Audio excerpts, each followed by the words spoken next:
Okay, welcome back. Solo roll Mangging, Shadowdark. We are in a supposedly haunted house, although we're quickly getting the impression that it's not haunted by poltergeists, but by men. The sinister secret of Salt Marsh is what we're looking at.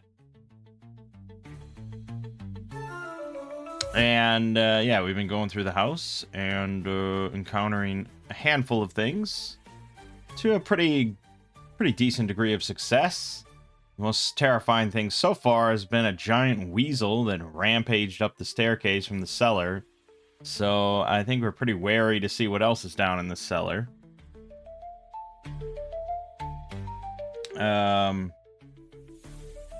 We did go upstairs where we found, among a few other things, a man bound and gagged named Ned, who claimed to be just a fellow adventurer who stopped in here for the night and got knocked over the head and tied up. Why? I don't know.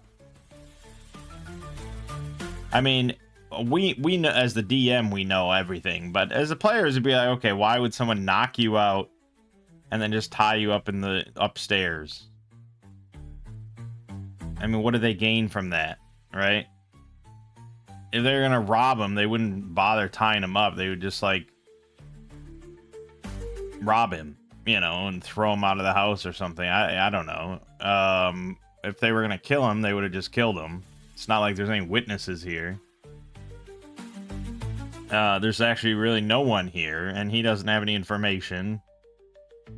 So, you know, it's just like, I don't know. Is he here to be the gimp? I don't know. I have no idea. So we didn't really trust his story. It didn't sound, there were some holes and, you know, things like that. So we gave him a couple gold and sent him on his way back to town. And of course, he is actually an assassin that was hired here to put a stop to our investigation. I think there's, you know, it's sort of like, how did anyone know that we were coming here? Since I mean, the backstory is meant to be that we spend a couple days, like, asking around about the house. And I guess the DM would probably kind of have to include that as part of it. Otherwise, this doesn't really make any sense of, like, who the fuck knew we were coming here to hire this guy and set this whole thing up. So, yeah, assume that we'd spend a day or two around Bailey Thorpe asking around about this creepy old house first. And that keyed in this merchant that, uh-oh, we better put a stop to this. These do-gooders. Damn kids. Investigating. Anyway, so we're in the upper part of the house. We sent Ned on his way, so we went back upstairs, and now we're gonna go down this way. And of course, right here, this patch is sort of broken. Well, it's weaker, and you know, the text here does not mention at all anything about rotten floorboards. But that's pretty old school to just kind of spring that on players with no forewarning of any kind. So, I mean, it's not the end of the world because it does say the stairs are creaking ominously.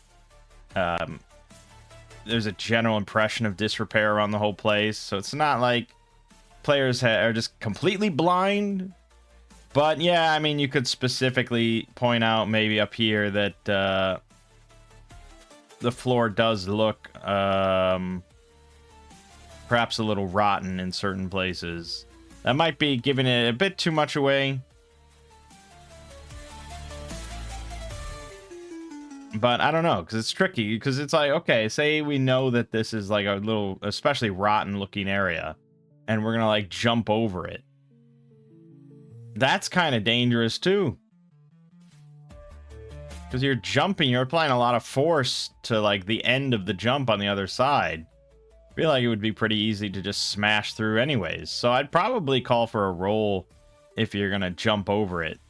If you want to like sidle over the banister, that's also kind of dangerous, because I think that's probably pretty weak as well. So there isn't really a good solution here, and it's too wide to just like step over. So I don't know, you know, that it's up to the players, I guess, to what they want to do. But if we just blindly walk over it, then it is going to collapse on whoever's in front. And I would allow an agility check, or sorry, dexterity check to try and grab onto the ledge before falling. So let's just pretend we're pretty oblivious, and Grim's just going to walk across it. So he's going to try and grab onto the edge before he plummets. He rolls abysmally.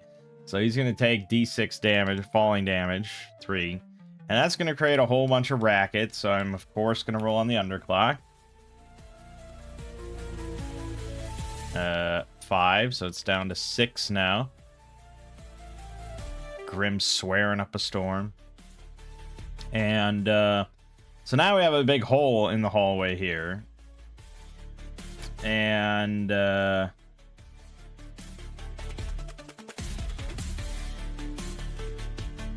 don't know. I mean, you could just not roll. You could just say that they can just kind of hop over it, and it's not that big of a deal, since they know now where like the edges of the rot really is in the hole. So they don't have to do like a full force jump. But there is obviously potential for more falling damage and failing here if they're just going to try jumping. So maybe I would do dex checks with advantage. So let's try Grim again. He got a 9. Let's set the DC at 9. Okay, I'll be nice. We'll be real nice. Clara, really not good at jumping at all. She fails. She's going to take d6 damage. Oh, God. Yeah, she's down to 2 now. She really plummeted hard. I gave you advantage, Clara. I'm going to have to make another underclock check. There you go, down to 1. She's going to heal herself with Cure Wounds. Crit. Well, we like crits. She's going to heal, and she's going to double this to 4.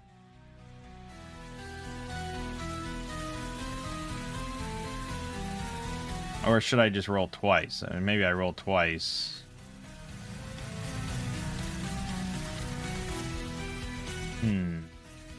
Well, she's rolling... Wait, shouldn't that be 2d6 she rolled? What did she actually roll? 1d6 plus half your level rounded down. Isn't she level 2? Yes. How is that not d6? 2d6. Have I been rolling shitty on Cure Wounds for a while? I'm going to check the spell right now. I just want to be real clear that I'm not misinterpreting this. And I feel like this formula might be fucked up. Cure Wounds. Roll a number of d6s equal to 1 plus half your level round down. Yes, she should be rolling 2d6. So I don't know what weird-ass formula they got going on here. But I guess I'll just... So really, this should be 4d6.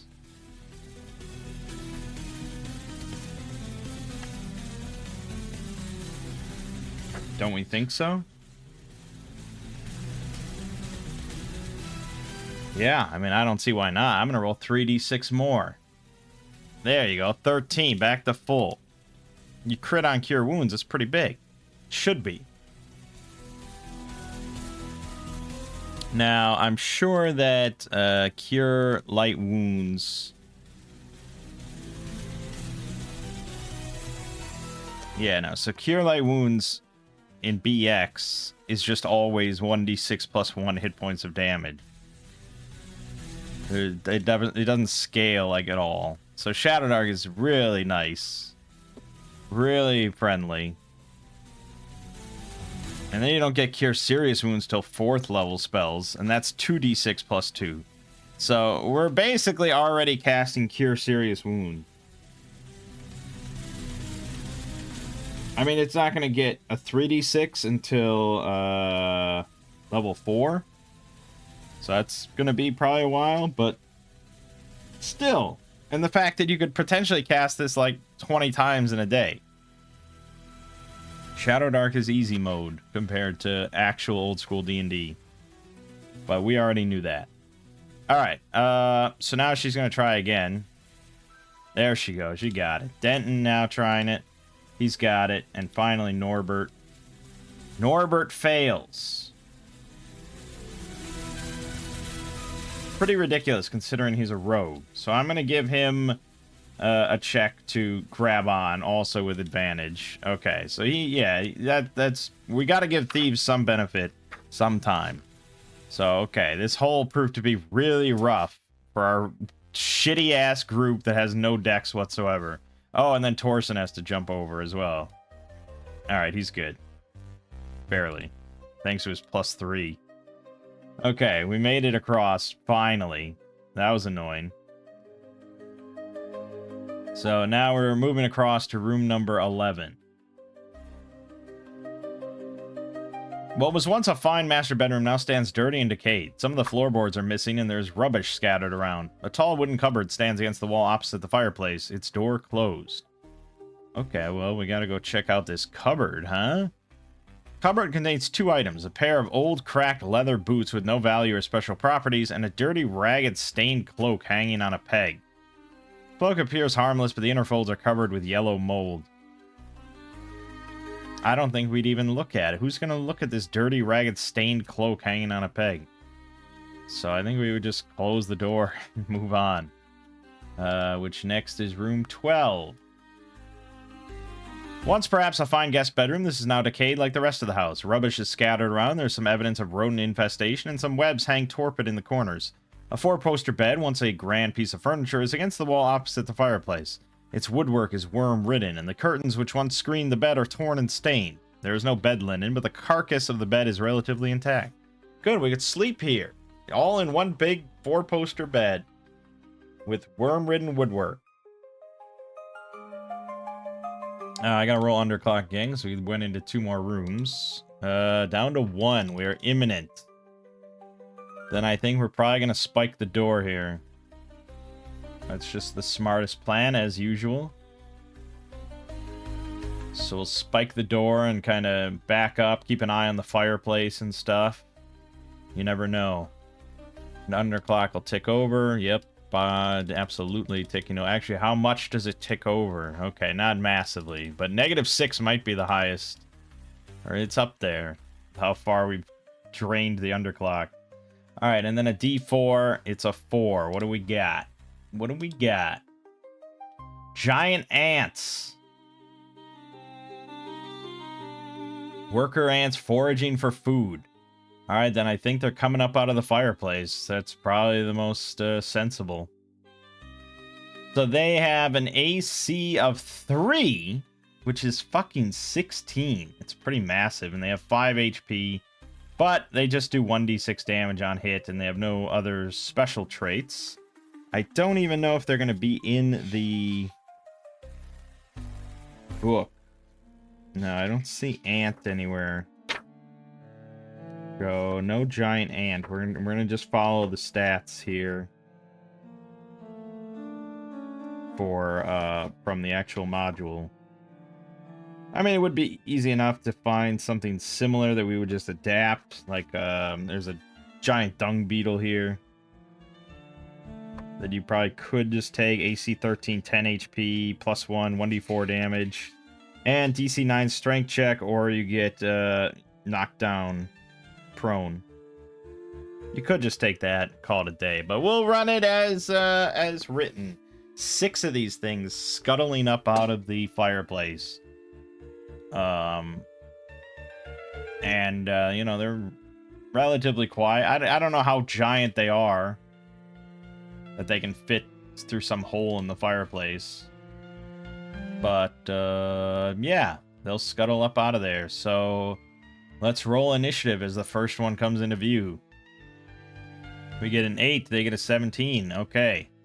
So, we'll do this 2 by 2 by 2. So the first round, 2 will appear, then 2 more, and then 2 more. That's how we're going to do it.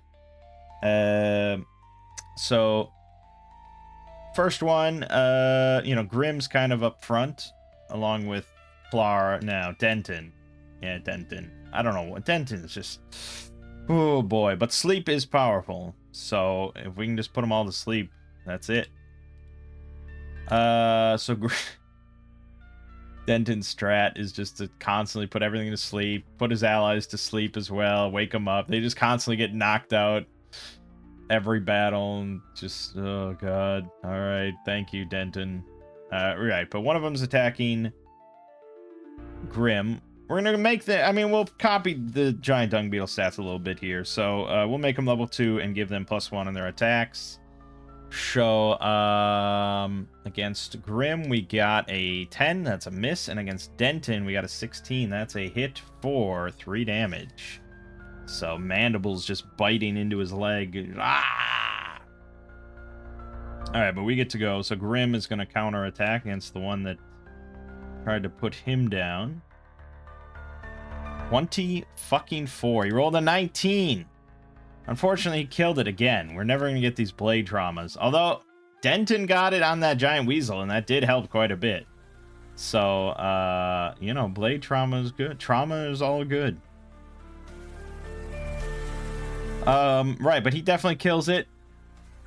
He spears it good right through the head, and he heals for 3 back to full, thanks to Black Silver. Excellent, excellent. Denton will counterattack with the longsword. Missing. Norbert moves in with his short sword. That is a hit and a kill. Nice. Decapitated. Awesome. Clara will heal Denton with Cure Wounds. Success for 2d6. I'm not fucking around anymore. Back to full. Okay. 2 more giant ants then scuttle out of the fireplace at the end of the round. Roll initiative. We got an 8, they got a 9. Unless we count it as an 8, but then the tie goes to them because there's only 2 of them. So they go either way. They're going to repeat the same shit. One goes after Grim, fails. One goes after Denton, hits for 5 damage. He's down. Uh-oh. Denton's not feeling good. Grim will counterattack on the one on him, as usual. Hit for 8 damage. He kills it again. Grim is unstoppable. This is the point of the fighter, I suppose. And, you know, you could say, well, why not just have 3 fighters and then Clara? You could. It'd probably be decent. But there is some utility here. Denton has sleep, which in some cases is better than having a fighter. In some cases. And then Norbert has thievery stuff, which we don't do much of, it seems. Doesn't come up that often. But he's alright. Yeah, he'd probably be better if we just had a fighter with his stats, 15 strength and stuff, but oh well. Anyways, then Norbert is going to swing at the one that took down Denton. Crit! For only 4 damage. It's not a kill. Clara has to get up Denton or try and kill this thing herself. Well, let's see. Denton rolls a d20. He does not get up. He's only going to be up. He's only going to be there for 1 round, so Clara has to heal him no matter what. Cure Wounds, normal, success, 2d6, 10, he's back to full. Okay, Denton leaps up with his longsword and slashes at this stupid ant, killing it. Excellent. Alright, we're handling this piecemeal, it's good. Would have been a lot different if I had thrown all 6 at once, but I have to kind of work within the... If you're going to barricade yourself in the room like this, I mean, that's part of the... That's how it works. I can't just drop down 6 giant ants from the rooftop. So 2 more show up, and it's like, oh my god, is it never gonna end? It will end. Initiative. Ours is a 9. There's a... Okay, they keep winning initiatives, so same shit. One going after Grim. Missing. One going after Denton. Missing. Alright. Grim counterattacks again. He's in a... You know, he's in a good rhythm, a good pattern of just block, stab, block, stab. Here's a stab. Nope. Finally missed, unfortunately. Alright, Denton will counterattack. He does not hit. Wait a minute. Aren't they? Don't they have insane AC? Yeah, they have 16 AC. I wonder if I counted a hit somewhere because I just assumed it was a hit. This I counted as a hit. Because I was just looking down constantly at the giant dung beetle, which had an AC of 13. An AC of 16 is pretty nuts. I mean, the fucking Hydra has a 15 AC. A knight in plate mail with shield has 17. So I can't really in good conscience run this as 16. But I mean, that's what it was. If you played this back in the day, they had 16 AC and there were 6 of them. And your DM probably threw them all at you at once.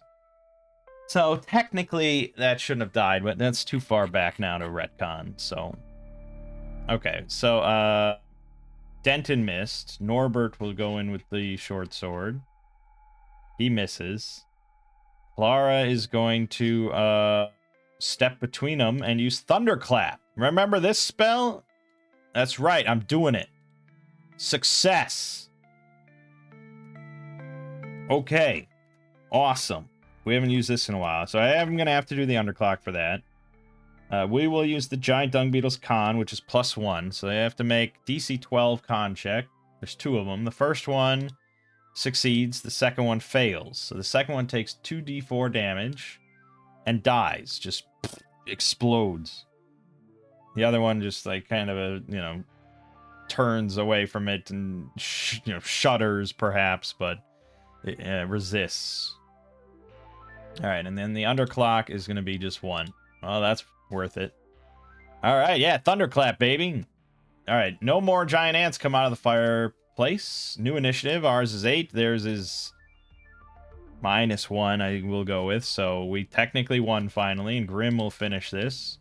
He does not. Denton will finish this. He does not. Norbert will finish this. He does not. Clara's going to fucking Thunderclap again because she likes it. Yeah, success. But it makes its con save again, and we have to roll underclock. And now we keep yelling at her to stop. All right, now it's going to go, and it probably rolls morale here. Fails, so it's going to scuttle back down the fireplace. Combat over. Pretty good. I mean, Cure Wounds, obviously insanely clutch, and I'd hate to play without it. So there's that.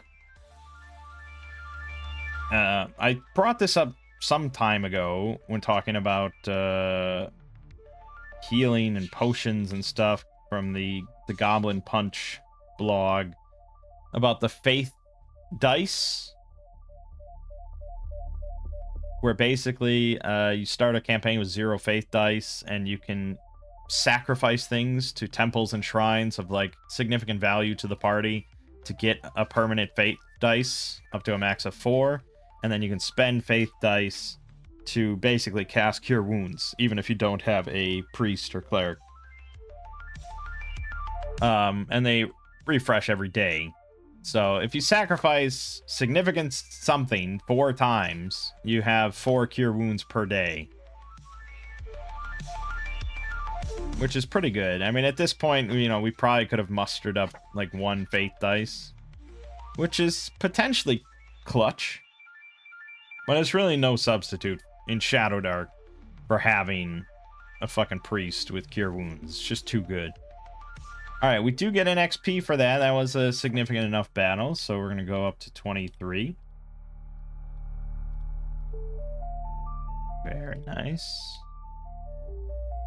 Alright.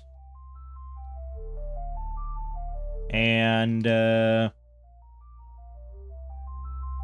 we move on.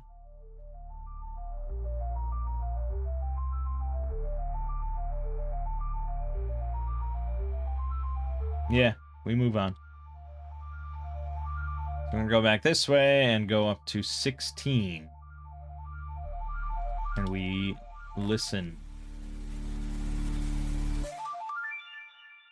We do not hear anything. A large bedroom, now decaying and dirty. Damp mold covers portions of the walls and ceiling, and rubbish is strewn liberally around the floor. In the center is a single mattress, which has been badly torn and from which the stuffing protrudes. Under the window is a large wooden chest. The timber split, its lid closed. Okay. So obviously we're going to open the chest. And it's not locked. It opens easily. Inside is a pile of moldy, ragged clothing and a bundle of documents, mostly moldy and stained. Most of these documents are old letters, which appear to relate to the original purchase of the house. Details are unclear, though their general tenor can be deduced. One sheet toward the bottom of the bundle is a clerical scroll of Hold Person. Under the chest is a loose floorboard, which conceals a small cavity in the floor. Within the cavity is a small leather bag containing 4 small diamonds valued 25 gold each. Yeah, I think pretty unlikely anybody's going to be lifting up the chest to look underneath. Maybe, and that's your reward for really being smart. And then from then on, every time you ever find any chest ever in your life playing D&D, you're going to lift it up because of that one time that there was a cavity underneath and you got 4 diamonds. And you'll tell your grandkids about it. But I think it's reasonable to search... Well, I don't even know. Would we search the papers? Let's do an oracle. Just even. Nope, we're not searching the papers. Oh, well. You know, much like that other moldy cloak. It's just like, okay, I don't think we really care. Although, in this case, we're trying to kind of solve them... to find out the sinister secret of Saltmarsh. So, we're a little bit more likely... to search the papers, I suppose. I'll throw in I will give it advantage here. Okay. I think it is somewhat likely, actually. Papers or something. I could definitely see people being like, okay, well, I'm going to sit through and look at these papers, see if they talk about anything going on here, or what happened to the alchemist or something. You know, you might have to spend time doing that, though. It is a bundle of documents you're going to look through, so... I'd say that if the group wants to do that, that's probably an underclock roll. So that'll be my penance. Down to 14. But, in return, we find a scroll of Hold Person. Which I think is a spell? Priest? Not priest. No. Just Hold Portal. Hold Person, Wizard Tier 2. Alright, that's what we're gonna give it. So it's a Wizard Scroll. Denton will take it then. You never know. That works up to level 4. And we do get an XP for that. Because it is a magic scroll. That is one of the specific examples called out in the book. So no arguments. We're almost level 3. I think we're leveling pretty fast.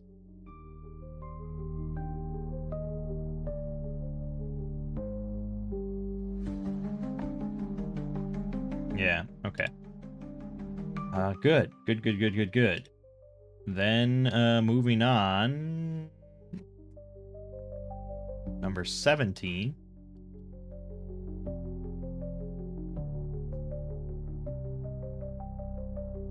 This room appears to have been used for storage. A large oak chest stands under the window, its lid closed. Elsewhere in the room are 3 wooden chairs, all broken, 2 splintered wooden buckets, and a mildewed sack.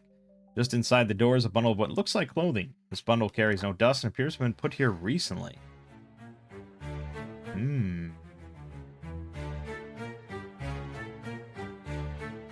Well, you certainly might suspect that this is Ned's clothing.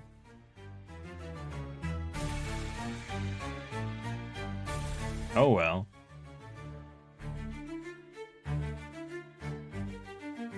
So someone took his clothing off him and put him in this room. Well, I suppose we'll nick his 11 gold. And if we ever meet him again, we'll give him his 11 gold. But for now, it's better off in our hands than just sitting here, right? Not giving XP for that. We are going to roll another underclock, though. Another 5. We're down to 9 again. So what am I doing with Ned? Like, because we said that he was going to come back. And he was going to try to sneak into the house. To get his dagger. So why don't we do... let's just say that... while we're sitting here sifting through his clothing and... pocketing the gold and stuff, we hear a creak come from elsewhere in the house. Perhaps from the stairs. It's like, oh shit, someone's coming. Oh god. Oh shit. Oh shit. So would we kind of bunker down and plan that something's going to be coming for us? Or would we try and rush it to see what it is and try and catch it? Let's roll the Oracle. Will we bunker down? Oh, that's a twist, I think, based on the Solo Dark.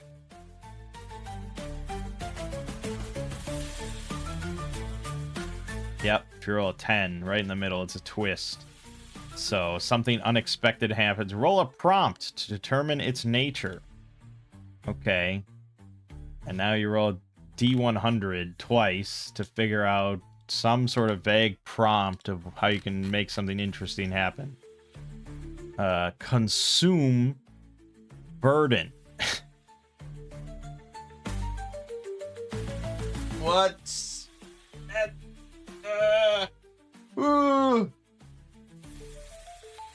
Well, you can keep re-rolling until something makes sense. Take conflict. Take conflict.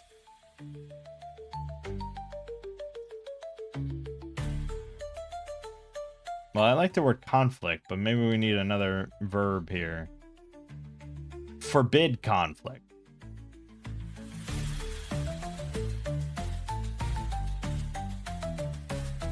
Forbid conflict. Boy, this is... Normally I'm not too bad at this, but this is a struggle. Waste conflict. Waste danger. Waste danger. Like I'm losing my mind here a little bit. Hold on. Let's take nature. Take nature.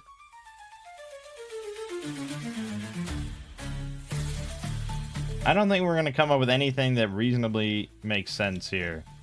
It's all gibberish. It's all fucking gibberish. Pursue. Hold on. Pursue time. Oh, pursue time. Pursue time. Well, then that means we're pursuing, and we're done with that. Because it's pursue time. So we're going to rush after the sound.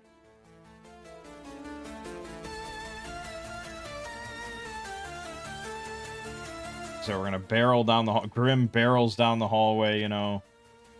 Because we were here. We heard the sound coming from here. So he runs down the hallway back to the center room.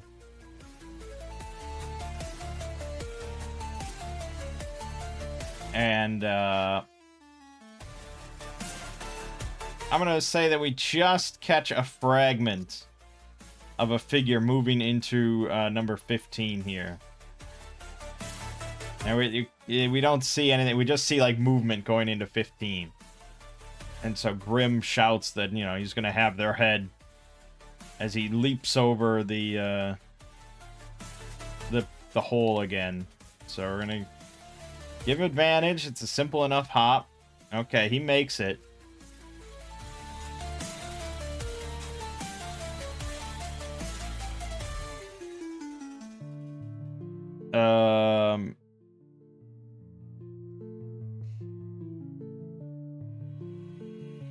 Now I have to decide. Okay, so Ned, you know, he came up here, he's trying to be really stealthy, and then the step creaks towards the top. And then he heard rapid movement, so he quickly moved into this room because he's trying to get his dagger. So he's in here, he grabbed his dagger real quick. And now, you know, he hears, like, you know, very heavy dwarf footsteps charging. He's like, I'll have your head! So it's like, does he, he's not gonna, he doesn't want to stand here and fight. He's a fucking assassin. I think he might try and climb up the fireplace. So he's gonna slip up in there.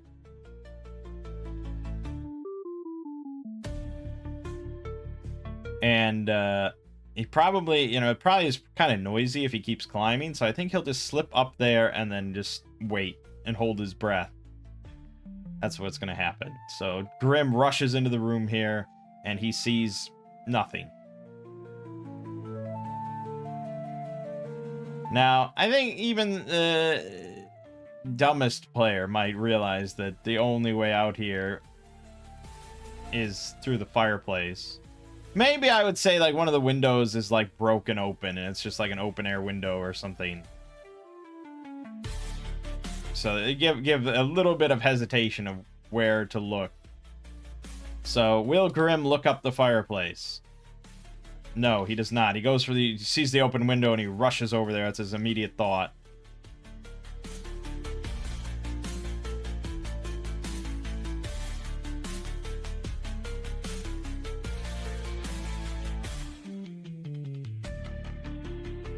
And maybe, you know, while that's happening, Ned is now slowly creeping up the fireplace.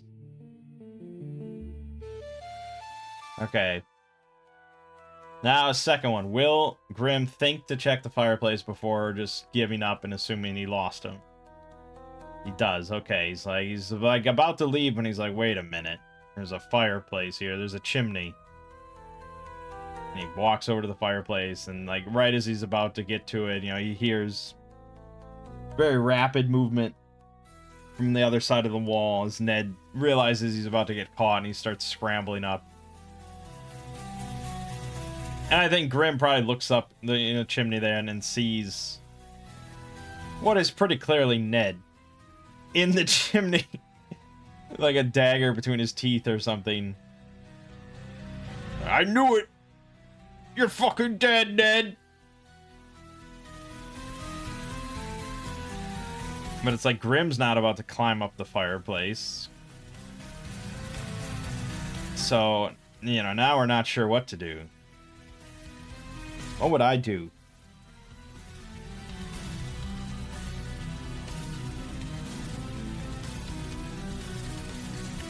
Well, we either send Norbert after him, or we get Denton over here to maybe very quickly cast a sleep spell up the chimney to grab Ned. Alright, we'll do that. We'll call Denton. He'll yell for Denton to get here. Gotta get Ned, he's up the chimney!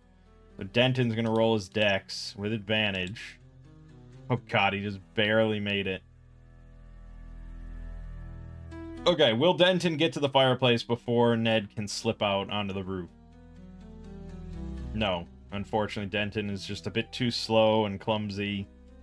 He doesn't quite get there. Ned is a little too desperate and quick, and he slips out. So just as Denton gets there, looks up, and sees nothing. Ned made it to the roof. So we can definitely hear him, like, rummaging around on the roof now.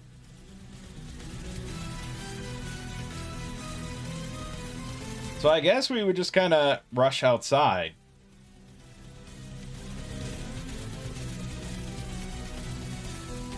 Because if Ned's just on the roof, you know.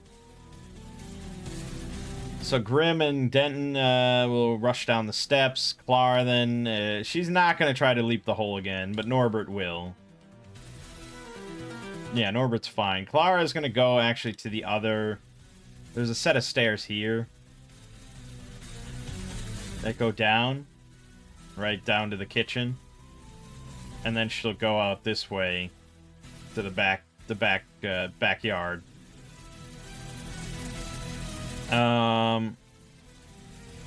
So I think basically does Clara get to the backyard in time to see Ned? Because Ned's probably going to the back. He's probably shimmying down the back wall here because, well, yeah, he's probably in this region. He's by the well. So will she be there to, like, see him, or is he going to just slip out of view? That's our question. She does. She opens the door to the backyard by the well, just as Ned, like, drops down here. Which is a bad position for her, because, she's not really much of a combatant, and he's a fucking assassin. And if he sees her as the only obstacle for him getting away alive, he might just gut her and run. So I guess let's roll initiative at that point. Clara, she has -2, so that's a 4. He probably has like +2 at least, so he's an 8. So he goes first. And I think he's upset. He's desperate. He's still not wearing any clothes, really, and he's got his dagger, his envenomed dagger. So he's gonna rush in and try and stab her, and we'll just roll with +2 on the attack against her AC. All right, he definitely hits. This is a dagger, but it's envenomed, so we'll do D4 damage. 4, of course. And then a con save or some kind of poison. I don't know, let me look and see what kind of poison we could throw in here. Something spidery or, you know, some sort of venom. With the snake, let's go to a snake. This probably makes the most sense. Snake. Well, the snake venom is you have to make a DC 12 con check. Or 18 for the cobra. That's really vicious. We'll go with 12. Or you go to 0 HP in 1d4 rounds. So basically, she would just kind of drop either way. So she's going to make her con save. Luckily, she's pretty good. Alright, she makes the con. She resists the venom, thankfully. And now it's her turn. She's going to thunderclap. Failure. Do we want to use a luck token here? Yeah, we really need this to... We might need it twice, so... Alright, success. So now he has to make a DC 12 con check. We'll give him a +0. He made it, so he just, you know, kind of recoils, but he doesn't take damage. But they definitely hear that. They hear a thunderclap from the backyard, so they're all going to be running now. So we're going to have one more round before the other 3 show up. New initiative for Clara, 8. For him, well, they tied. Which means ties go to the enemy. Based on axe rules. Since it's an equal size party. So he's going to go again. And he's going to try and stab her a second time. He does not. It bounces off of her thick kind of scale armor. She's going to counter again with Thunderclap. We're getting use out of it today. Fail. I don't think we're going to waste another luck token here. So it happens, but now it's done. He's got to make his con check again. He fails. 2d4 damage. 8. Ooh. We don't have a... Hell, I don't have an HP value for net. Well, actually... This should have a... We should have a value for him. Ned, yep. 15 HP, including con bonus. They gave him a con of 15. Wow. He is, I guess, meant to be a 3rd level assassin. So, yeah, I guess he's still standing after that. I mean, that rocked his head, but he has 7 HP left. I mean, okay, 15 HP, but he's got 15 con, which would be +2. And I think you'd roll +2 every time you level up.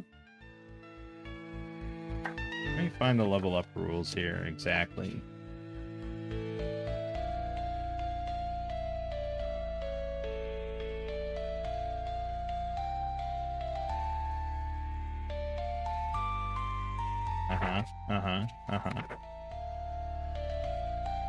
God only knows where the level up rules are. There it is.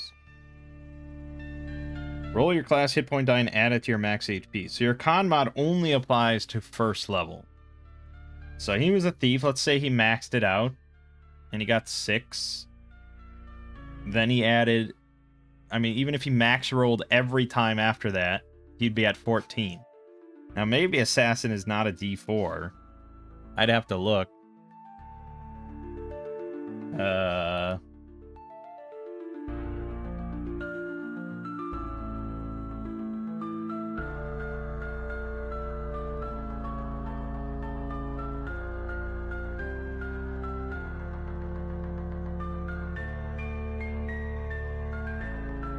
Hmm.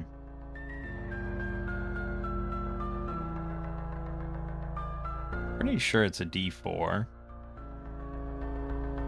Let me look, I think, yeah, we have to look at AD&D 1E. 1E Assassin. I don't know why I'm going into all this trouble. Like, we could just decide how much health he has.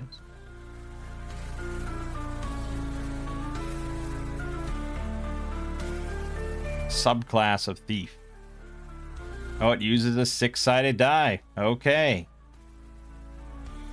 Alright, so then if he maxed out, he'd be at 8 first level. Which is pretty nuts. For like a thief kind of character. And then all he would need is 7 more between 2 more level ups, which is the average. So yeah, I say he has, if he maxed out his first roll, he has average hit points for his 3rd level assassin. So okay, 15. So he's got 7 left. So now it's a new round. And the others are going to show up now because it was, you know, it's not a massive house to run around, I suppose.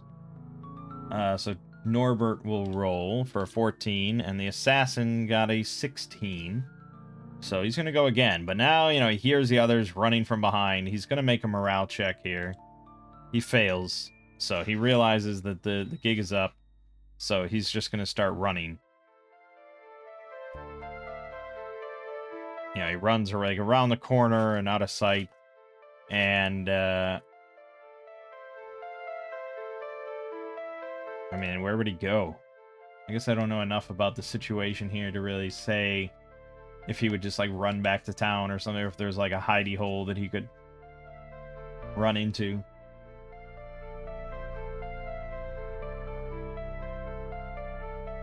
Yeah, I mean, we don't really know enough about the situation, and if I were DMing this, I'd feel more compelled to be accurate, but we'll just say that he gets away.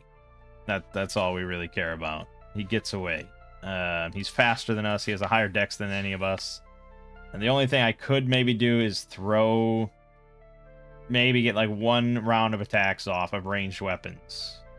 So everyone will get a shot here. To maybe put down Ned once and for all. So we'll start with the crossbow. No critical failure, nothing there. We'll do a longbow shot. Miss.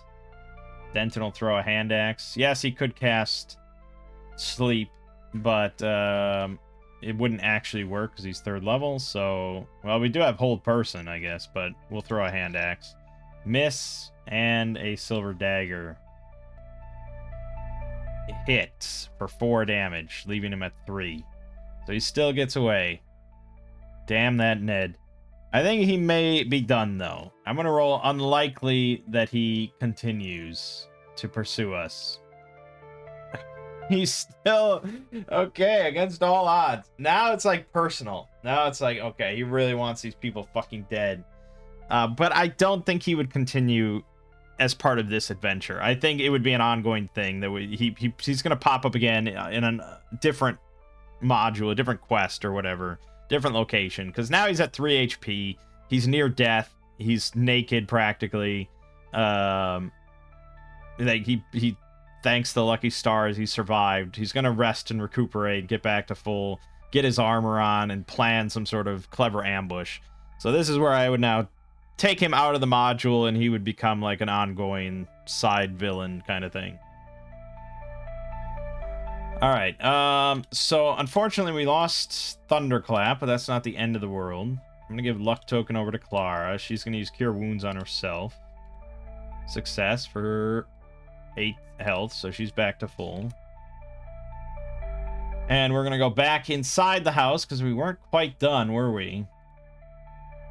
We did 17, but then there's stairs there leading up to 19?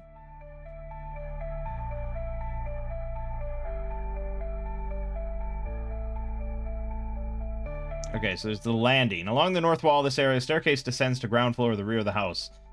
The treads appear to be insecure. Another staircase along the east wall climbs to the upper level. This is mostly collapsed. Only the lowest 6 steps are still intact, and there's no easy access to the hole in the ceiling to where the staircase used to lead. A heap of rotten timber lies in the northeast corner. The attic is not shown in the house plan on the inside of the module folder. It occupies the entire area under the roof of the house and is thus a large T-shaped area. So we'd have to find other ways to get up to the attic. You can't go up the stairs. So we'd have to, like, climb the exterior or something like that to get up to a window. Oh, no. Okay, so the stairs have collapsed, but now there's a hole in the ceiling. So we would have to, like, throw a grappling hook or something and climb up with a rope. Would we bother doing that? I don't know. Probably not. If we suspect that there's humans involved here, and they're up to no good, they're more likely to be in the cellar or something than the attic up there. It seems unlikely. We'd probably hear them moving around or something up there, so I think it's pretty unlikely. So we'll skip it. If we did go up there, basically we would just encounter 4 sturges, giant mosquitoes.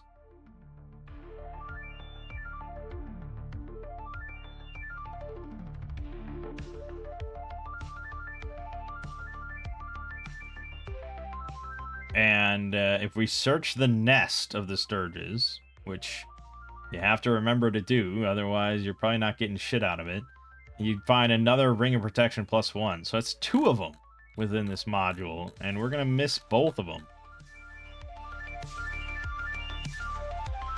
Yeah, that's the way the cookie crumbles. And that's just how it was. You know, DM wasn't like just handing you treasure for free or anything and say, oh, well, good job. Here's your reward. Here's your gold star and a ring of protection +1. It's like, no, it's in there somewhere. It's hidden, because if it was not hidden, it would probably be taken by somebody else. So, yeah. So now we have to go down, and I think we're going to go down where the giant weasel was. I'm going to roll another underclock on the way down there. Okay, it's down to 6, so we're getting pretty close, but we need to keep soldiering on. So, right here, room 10. It's pretty close to us, and we're going to now descend the steps. And here's where we have to light a lantern. So, light that up. And we're going to go down to room 20. This was obviously a wine cellar. Wooden bottle racks, mostly broken, line the north and west walls to a height of 6 feet. There appear to be no intact bottles left in the racks, though there are several with broken necks. Broken bottles cover the floor beneath and near the racks. Against the east wall, at the foot of the stairs, are 2 large metal storage bins, which appear to be empty. In the center of the room lies a human corpse clad in plate mail.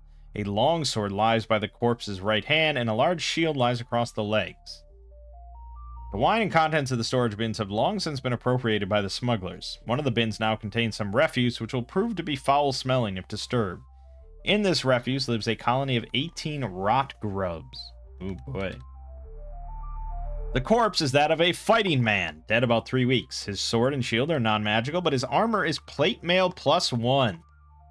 His belt pouch has been cut open and is empty, but there is an emerald worth 250 gold pieces in the hollow heel of his right boot. His body also carries other normal, non-magical items such as a dagger, a backpack containing provisions, and so forth. The corpse is infested with rot grubs. AC 10, 1 hit point. There are 7 of them, and they will be activated by any search of the body and associated items. Rot grubs attack by burrowing into living flesh. The victim must apply flame to the wound immediately, 1d6 hit points of damage per application, or have a cure disease spell cast on him. Otherwise, the rot grubs will burrow to the heart and kill their host in 1 to 3 turns. Turns, not rounds, by the way. Obviously, the smugglers have found this body, witnessed the cut purse. Equally obviously, they have decided not to move it, but to leave it here in the hope that its presence will deter further exploration by any inquisitive visitor. Should the party have been successful in following the tracks from the entrance hall, they will lead to the secret door on the south wall. So again, I mean, this is pretty good. You have you know, a relatively ominous situation that players are probably going to be a little wary of what killed this guy. You have a danger that would have to be overcome, but if you do, there is potential for treasure. But the sword and shield are non-magical. The armor is magical. But unless you have some sort of detect magic, you would just kind of have to take it and maybe just hope that it's magical, or one of these things is magical.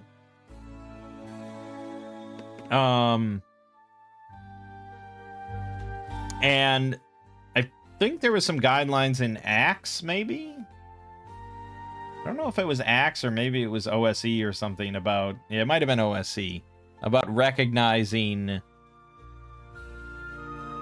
magical weapons and armor. And basically, it's just like a fighter or, you know, someone proficient with the equipment can just kind of test it a little bit and tell that it's, you know, enhanced in some way. So those are usually the easiest to identify. So it'd be relatively simple for Grim to just grab the sword shield, put on the armor, and just be like, well, you know, the sword and shield seem to be pretty standard, but this armor feels, you know, more durable than normal, or, you know, something like that. Usually that's pretty simple. Because it kind of, like, the armor grants you a bonus to your AC. And that's like, you know, what do they call that? Like, non-diegetic. It's just like, you know, your character just knows, for whatever reason, that they're more defensive than normal. So it's one of those things you just kind of have to hand wave and just accept. So, yeah. So that's relatively good. And then, on top of that, there's an emerald worth 250 gold pieces in the hollow heel of his right boot. So depending on how strict your DM is, you either have to say, oh, well, I searched the body. Or you'd have to specifically say, okay, well, I'm going to check his boots. See if there's anything hidden in there. Yeah, I think that's pretty unlikely to be found. But again, maybe this is how people played back then. They were just like, okay, I check his purse, I check his boots, I check his pants, I check his asshole, I check every inch of his body and person to see if there's any treasure, and I will spend 3 hours doing so. Okay, awesome. You find a 250 gold piece emerald. Yes! All my insane precautions have paid off. I will do this with every body we find from now on. I don't know. It's tricky, man. It's tricky. I think, you know, generally, it's more appealing to probably a lot of people to just, like, here's a dangerous situation. We know it's dangerous. We overcome the dangerous situation, and we get treasure out of it. I mean, and obviously that is here as well. It's pretty classic. And that the plate mail is pretty much what that is. But sort of this style, I think, just kind of breeds a very tedious, annoying playstyle in players, where they either just thoroughly check every inch of the game world, or they're basically punished for it. I don't know. I mean, on the other hand, you could see it as a reward for diligent and smart play, but be that as it may, I don't see how you wouldn't just be searching every body, like, in a very methodical way to guarantee you don't miss out. I mean, this is what you're here for. 250 gold piece emerald, that's a lot of money and a bunch of XP. I mean, that's what you want. So, yeah, I don't know. Just, yeah.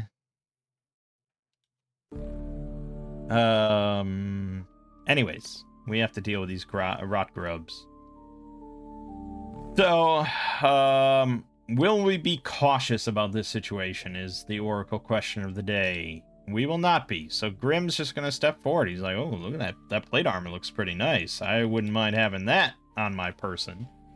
We have banded plate armor. I don't know if you want to count this as the same. We probably do. But maybe the shield looks juicy. You know, you never know. You might be interested. So he's approaching. And he's going to start running his fingers over it. And then the rot grubs wiggle out from underneath the armor and stuff. And we roll initiative. We get a 1. They get a 13. This is bad for Grim.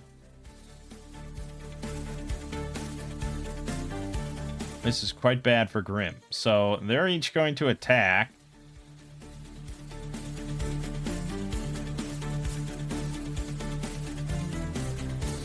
So they have a special attack.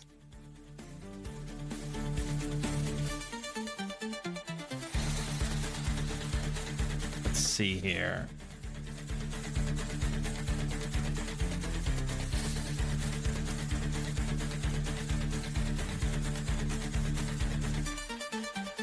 I think they still have to make the attack. It's not an automatic hit or anything, because it can be avoided. Otherwise, it would be pretty insane. So they're each going to make an attack. He's pretty fortified, so it's kind of hard for them to find a way in. So, I mean, his AC does count here, but there's... how many? 7. 7 D20. And if one of them is a 17 or higher, they're getting in. Not a 1. I mean, hey, I rolled. That's the roll. 2, 11, 12, 4, 1, 14, 11. Not 1 makes its way in.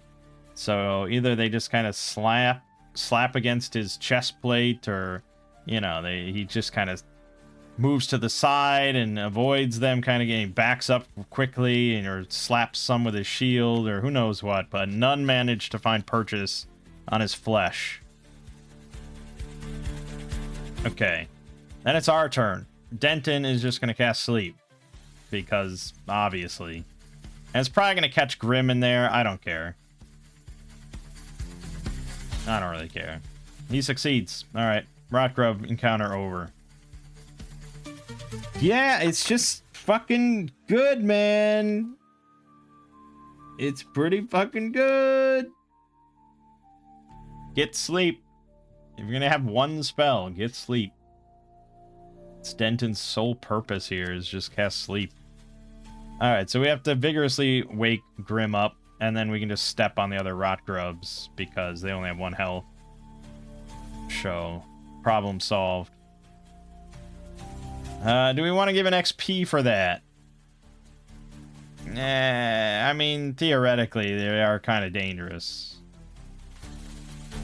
If you're not burning them out with a torch immediately, which causes 1d6 damage, they're just going to kill you in like 20 minutes. So they are relatively dangerous. I could see giving XP for this.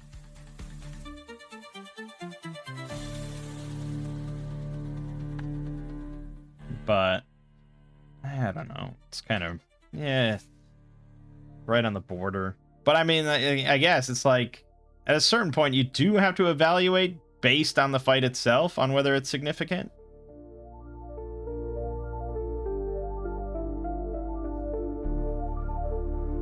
Like, not just the monsters and their stat blocks and like, yeah, this seems like it would be significant.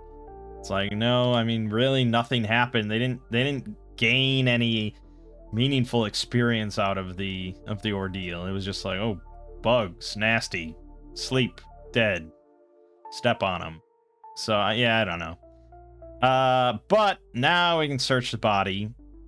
I'm gonna give it an unlikely that we find this emerald. Okay, we found the fucking emerald. Big treasure, big money, big win, and we get the plate armor. Which, I'm just gonna swap out my banded plate armor, make this +1, magic item, effects, armor bonus 1, done. So now Grim has a fucking 18 AC from this insanity. And we get the big treasure. We will give it to Clara.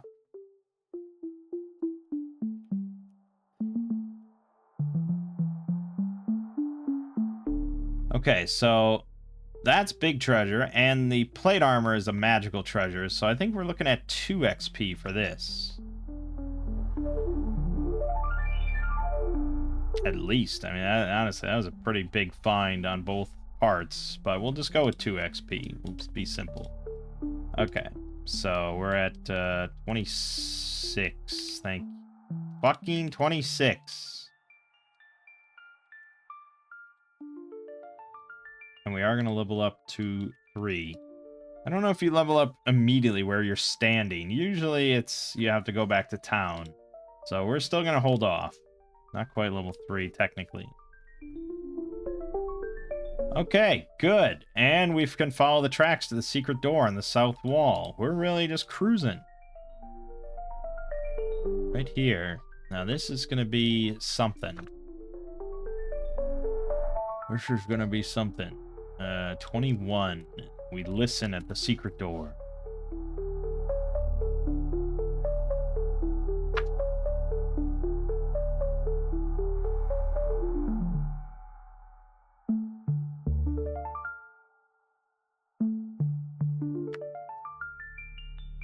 Okay, so it will be of crucial importance for the DM to determine whether the smuggler in this room is aware of the intrusion.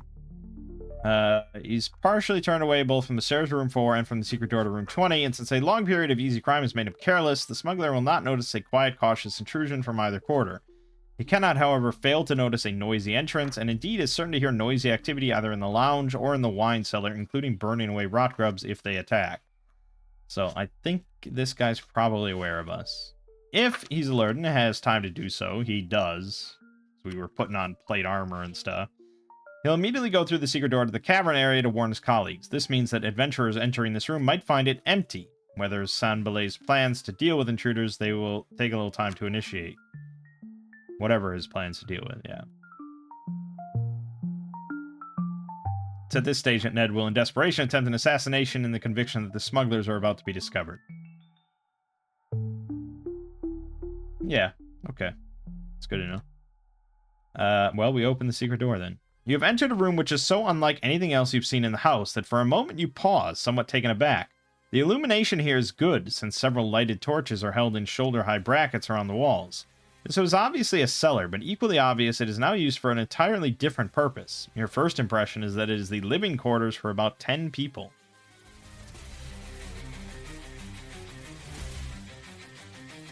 Okay, actually I want to tick this down, but I guess we can turn off the lantern. Because, there's lighting here. Alright. 10 single beds, crude affairs, little more than thin mattresses on boards, stand with heads to the south wall, each with a small wooden locker at its foot. In the center of the flagged floor is a long wooden trestle table on which there's a variety of cheap metal cutlery and earthenware crockery, together with a large jug about half full of a light brown liquid. There are a dozen wooden stools around the table. Against the north wall are 2 casks, one larger than the other and both broached. The larger one is nearly full of a clear liquid, the smaller one about half full of a light brown liquid. A metal dipper hangs on the outside of the rim of the larger casket. Next to the casks is a large wooden bin. Above it, hanging on hooks on the wall, are a large ham, a long string of sausages, and a small side of meat. Next to the bin is what appears to be a crude metal wood-fired stove standing in a fireplace. Above the stove, on a shelf, are some iron and earthenware cooking utensils, while next to it is a small pile of logs. Near the foot of the stairs are 2 small unbroached casks. Next to them is a bolt of cloth. Now, I will tell you that this right here is indicative of, like, one of the most drastic changes in sort of module design from, like, I can see from really early stuff to most, like, popular, well-designed stuff nowadays. Within, like, the OSR. I'm not talking about maybe, like, 5th edition official campaign modules or whatever, but by and large, you know, we have definitely learned, writers and, you know, authors have definitely learned that you just can't cram players with knowledge like this. I feel like this music is now so much more intense than what I used to put on. Like, it's really heavy. I like the idea of this, but I need something just way more subdued because it just gets very distracting. All right. You can't just overload players with information like that. Okay, you walk into a door, and I'm going to now describe every object and feature of this room to you in one big chunk of just words. You know, like, players are really only going to remember, like, maybe one thing that you said. Plenty of times, just like nothing you said. Except for maybe the last thing that you say, which in this case would be 2 unbroached casks next to them, a bolt of cloth, and they're like, "Oh, okay, okay." And what was, blah, what was over here? What was that? It's just like, this is useless, and really you should not even read this. And there's been plenty of articles and blog posts and all sorts of stuff discussing this whole idea of proper, like, room design within a module. And the limited amount of text that should be there. I mean, compare that to, say, Pits of Brune. Okay.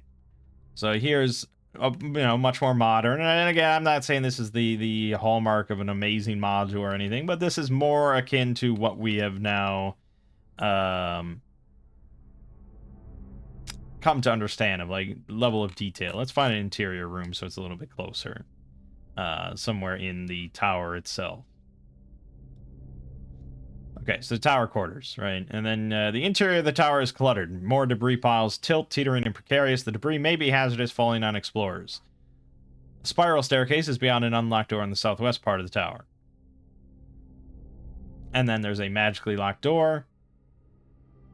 And, this is in bold, so okay. We know that there's debris piles. We know there's a stairway, and then there's a locked door, magically locked door. And then if you open that, then it's okay. There's a locked there's a library, bookshelves, desk. There's a book on the desk, more books around. And these things are highlighted, bold, so you can kind of just quickly see the main key points, and then more text. Once that's but that sort of stuff is just to help you as a DM highlight what really needs to be said versus all the rest of the stuff. So compare that to this, which is just big section of text that is intended, and you're literally told to read the full description of the area. So I'm sure it'd be relatively easy to rewrite this. In fact, I think they did, right? So there's an expanded and redone version of this for 5th edition called The Ghosts of Saltmarsh, which adds way more.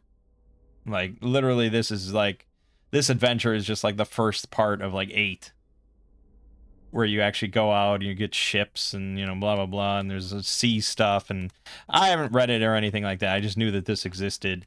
So let me go to the section here. Or The Sinister Secret of Saltmarsh, and it uses, like, the exact same maps. So let's see now how they rewrote this room in the cellar. Okay, here, yeah, right here. The torchlit chamber was once a large cellar, but it has since been converted into living quarters. 10 crude beds stand along the south wall, each with a wooden locker at its foot. A long wooden trestle table, ringed by rickety stools, dominates the center of the room. Metal cutlery, cups, and dirty plates sit atop the table. A cook stove is installed near the table, and evidence of recently cooked meals sits in pots atop it. A large ham hangs from a loop of twine near the stove. A sturdy set of stairs leads to a trap door in the ceiling above. There are 2 wooden doors on the east side of the room.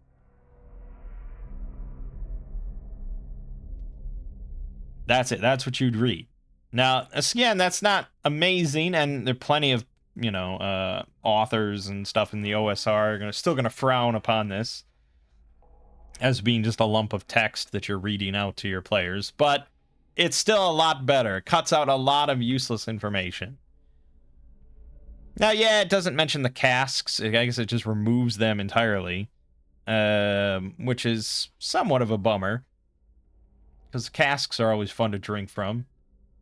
But yeah, overall, it simplifies it a lot and just gets mostly what you need to know. There's 10 beds here, so obviously it's a living area for that amount of people. There's wooden lockers that you might want to search. There's a big table with cutlery and dirty plates on it. There's a cook stove, some recently cooked meals, and there's a large ham you could take if you want. And then there's a set of stairs leading to a trap door and 2 wooden doors on the east side. I mean, there's no matter what, there's quite a bit going on in this room, and this information does need to be conveyed.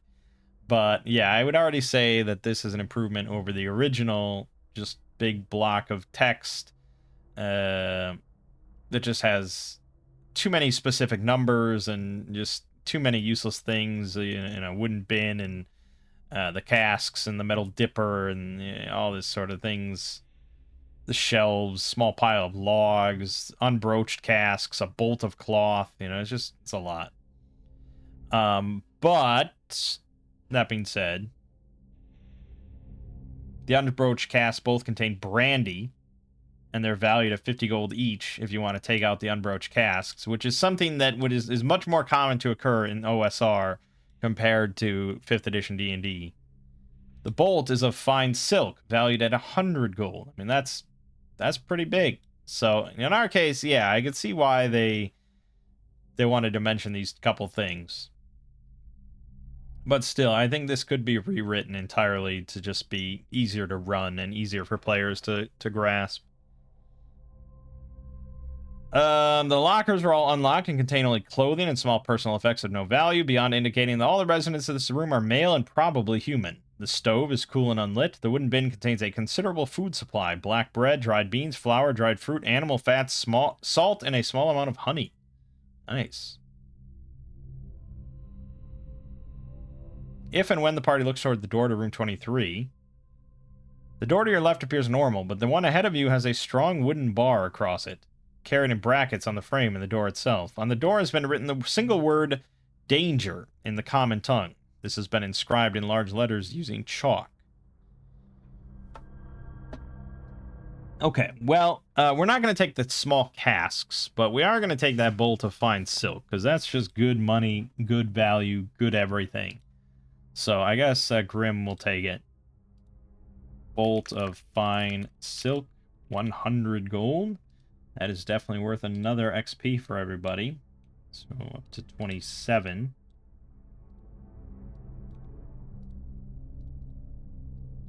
Nice. Okay, so let's look at the map real quick, because that helps. So, yeah, this door, I think 23?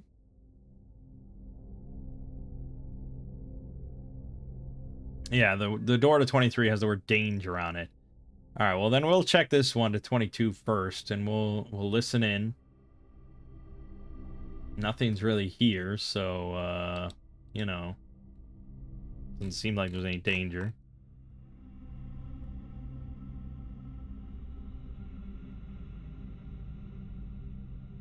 Yeah, we don't hear anything, so we open. This small room is clearly the quarters of a person senior to those who live in the barracks main room, since the furnishing is less crude and the place is clean and tidy, as if cared for by a servant. There is a comfortable-looking bed in the northwest corner with a wooden locker at its foot. A small wooden table stands against the east wall, and beside it is a padded leather chair. On the table is a brass 9-branch candlestick, and in it burn 3 candles, giving the room good illumination. The candles, though not fresh, are far from spent.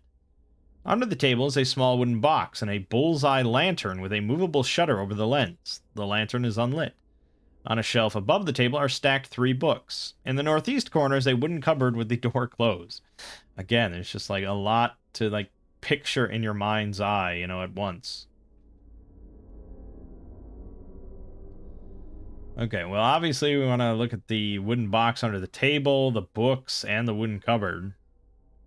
Oh, and the wooden locker. Don't forget about that. The wooden locker contains clothing and personal effects, nothing of value or particular interest. The wooden box under the table contains 3 flasks of oil, a tinder box with flint and steel, 8 new candles, and a piece of parchment. This has some curious marks on it which represent the code used by the smugglers to signal to their colleagues out at sea. Okay. More flasks of oil. We're pretty loaded up, though, on those, so I don't think we really need to take anything there.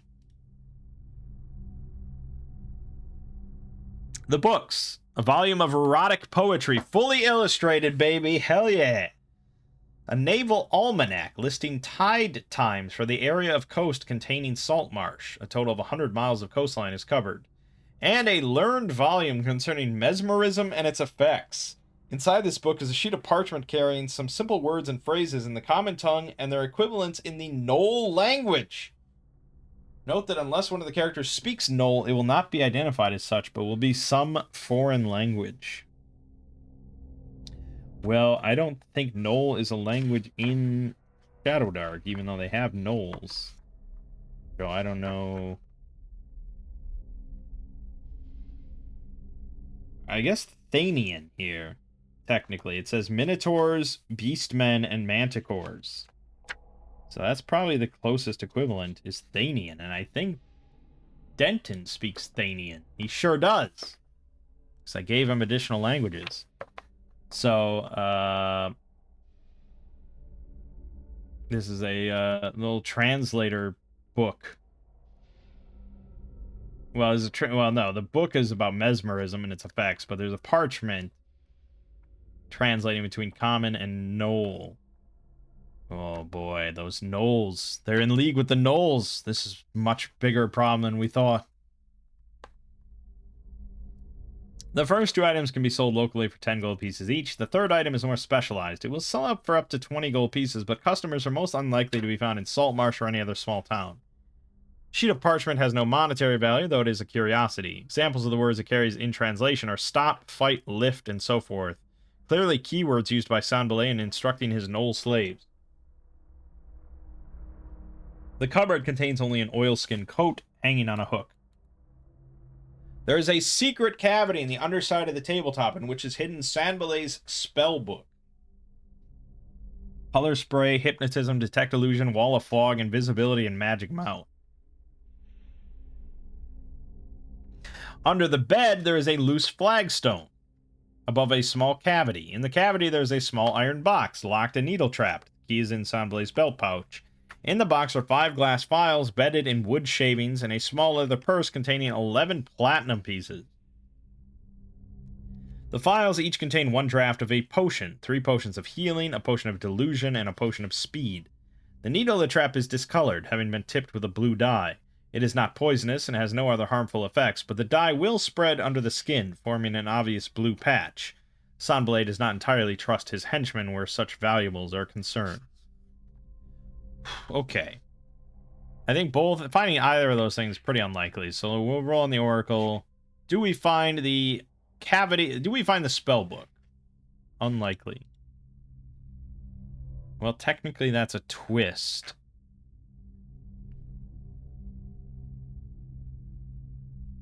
But I am not going to read it as a twist, so we'll just say no. And then do we find the flagstone underneath the bed? Also unlikely. No. Alright. So, you know, it is what it is. I mean, I don't know what we would really do with the spellbook. I don't know if the intention in this system is that you have to study from a spellbook in order to get new spells added, or if you just add them.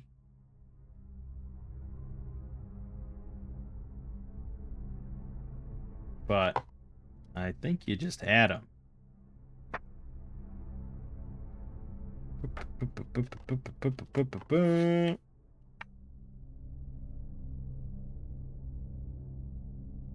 Each time you gain a level, you choose new wizard spells to learn according to the wizard spells known table. So yes, you do just get new spells. You can learn spells from a spell scroll by studying it for a day and succeeding on a DC 15 intelligence check.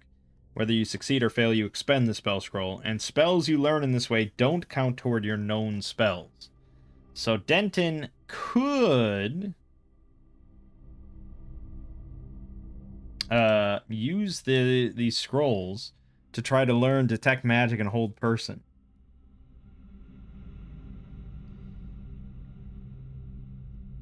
And it's not Vancian, so like if you learn these spells, I mean you can just cast them theoretically a bunch of times per day. So maybe that's what I should be doing, although it's pretty risky. But, like, knowing Detect Magic instead of having the scroll would be pretty big.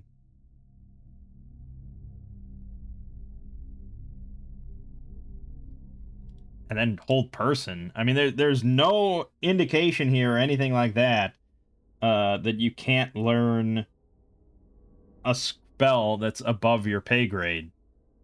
So if for some reason your DM gives you a scroll of, like, Fireball at level 1, you could just roll an int check and no Fireball.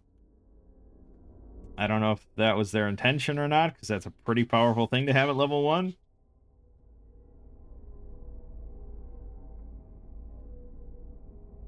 But, you know, that is by the rules. That's how it is. But you have to study it for a day, so we're not doing that right now. We don't find any of this shit. I don't know how a spell book would work then, if you would treat all of them as like a one-time check to see if you can learn them. But that would be pretty insane, because that's potentially 6 new spells that don't count towards your otherwise limit. Pretty wild.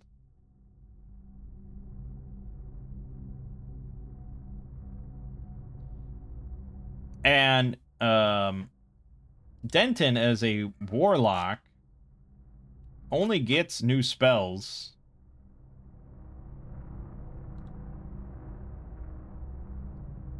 if he rolls on the patron boon for Shun the Vile and gets a 3 through 7, which on average he will learn a new spell. I mean, that's going to be the most common result on average. But the tier equals half his level.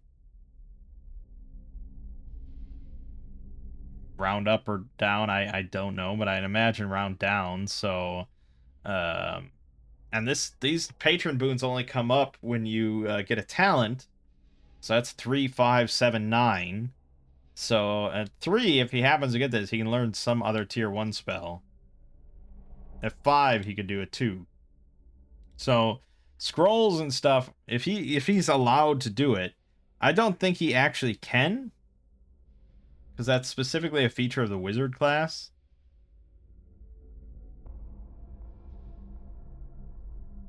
I don't think that's really the intention for the warlock, but yeah, it's he would just be so much better off as a wizard. The benefit of the warlock theoretically is that they can use chainmail, shields, long swords, and they can roll into melee, but he's just so bad, and his only purpose is sleep, and that's going to start being less and less useful. So ultimately, no, I don't think that I can learn from scrolls as a warlock. I wouldn't allow him. But he's just so bad.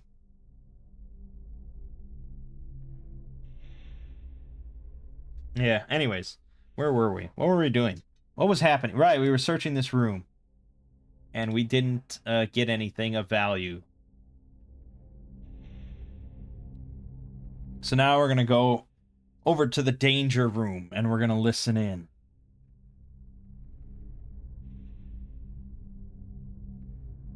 The wooden bar appears to have been in place a long time.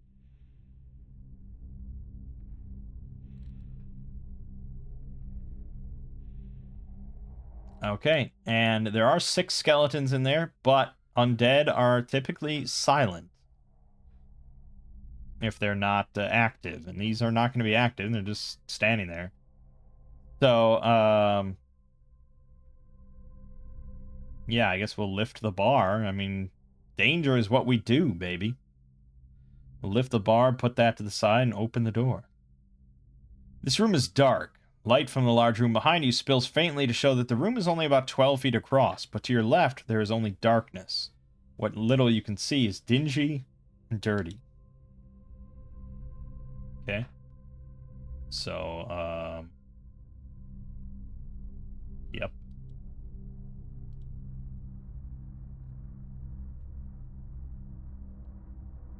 Six skeletons occupy this room, placed here by the alchemist to guard his private laboratory. It is some time since they were aroused, so they will be A little sluggish to make their initial reaction to intrusion, but they will attack after a short pause. Okay, so basically, you know, we see 6 skeletons standing around the room. And as we're looking at them, they slowly kind of all turn their heads in unison towards us. And I wouldn't say initiative just yet. I would just say, what do you do? And you already know what we're going to do. No, it's not sleep. It's turn undead. Finally, we get a use for it. So Clara will finally see that, oh god, we're fighting undead. Yes, my holy symbol. Turn undead. Normal. 12. It's pretty low, but I'm not going to use luck or anything on it. So, yeah, skeletons. They have hit dice 1, AC of 12, 4 HP, 1d6 damage. Pretty basic. Level 1 skeleton. And so if we go off of the bestiary, I think skeletons in Shadowdark are level 2 by default. But either way, that means that, you know, she's level 2, so they can be destroyed by her turn undead. Yeah, either way, they're equal to or less than her level. So if they get a 2 or less, they will be destroyed. Otherwise, on a fail, they flee for 5 rounds. So they have a charisma of -1 here. So we will do that. We're going to roll 6d20, -1. Okay, only one succeeds. And one of them gets destroyed instantly. The other 4 flee into the corner of the room, and they cower in fear. And now we roll initiative against one skeleton. Turn undead, baby. It's pretty good. That's why I grabbed it. Our initiative is a 4. His is a 20. So he just rejects her turn undead and charges forth. And she's still up front, so he's going to try and cut her down. This is +1. 13. That is a hit for 2 damage.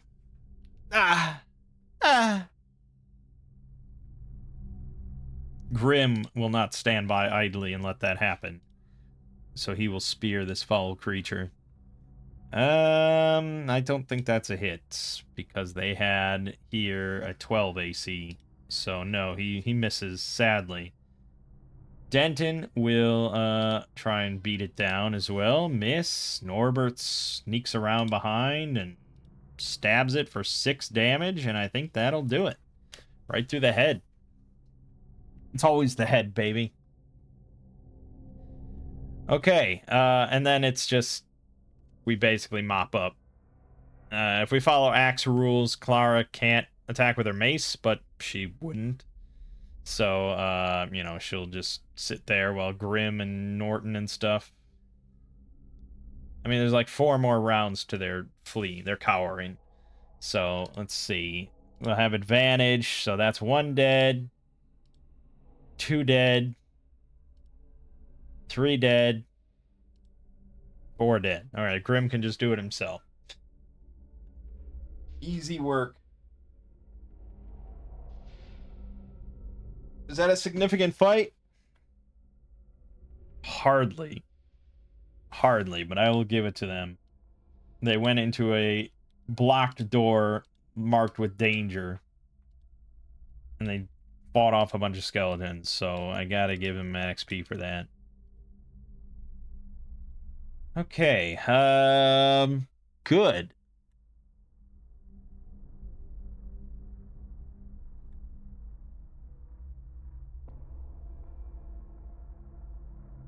So there's like nothing in here. It's just like an empty room, which is a big red flag, I think, to players. Like, okay, you just have an empty room with skeletons in it. We're probably going to search the room. And we're going to turn the light back on. I'm going to roll the underclock. Actually, do I roll underclock? I don't know if those random encounters apply anymore. Goblins, giant rats, I mean, I don't think so. So, I feel like there should be a second wandering encounter table for when we go down into the cellar. But I think we're past wandering encounters.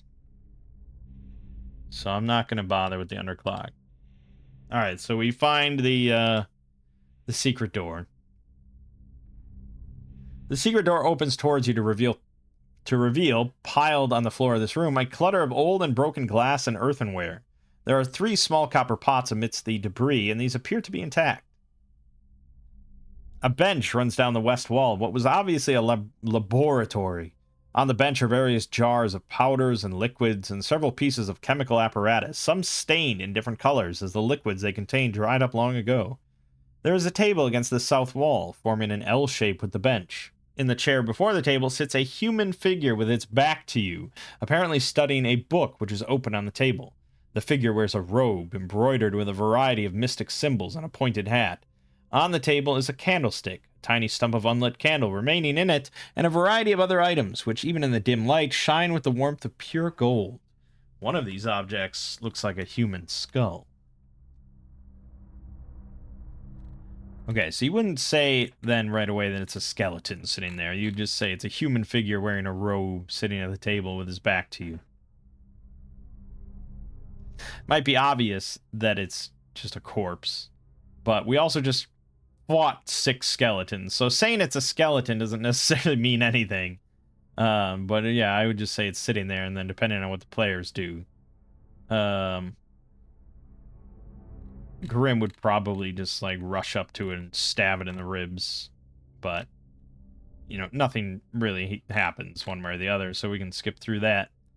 The figure is a skeleton of the alchemist, an original owner of the house, struck dead during his work by a heart attack. Before the alchemist died, he was reading the book which lies open on the table. Its title is The Secret of the Philosopher's Stone. No author acknowledged. The book is very valuable, and any alchemist will gladly pay 500 gold pieces for it, though the party will have to travel to a larger center of population than Saltmarsh to find a customer. In the main, the book is too profound and recondite a work to be understood by anyone other than the appropriate specialist, and even that specialist would have to be very learned. But the party will be able to deduce the general subject matter. Broadly, the book instructs on the making of a philosopher's stone, then describes how that stone can be used to convert base metal into gold. Words like stone, gold, transmuting, and so forth will be recognizable and will recur frequently. The DM must decide how quickly and how accurately the party can deduce the tenor of the book's contents. The golden objects are, in fact, of pure gold. So far as the party is aware, these objects are the results of several successful experiments. They are a human skull, value 750 gold, an apple, value 150 gold, a rose, value 150 gold, and a set of 5 small discs, actually balance weights, value 50 gold in total. A secret drawer on the table contains the alchemist's spellbook. He was a genuine magic user. The book has been badly damaged at some time, and the only spells still legible are Affect Normal Fires, Find Familiar, Message, Fool's Gold, and Animate Dead.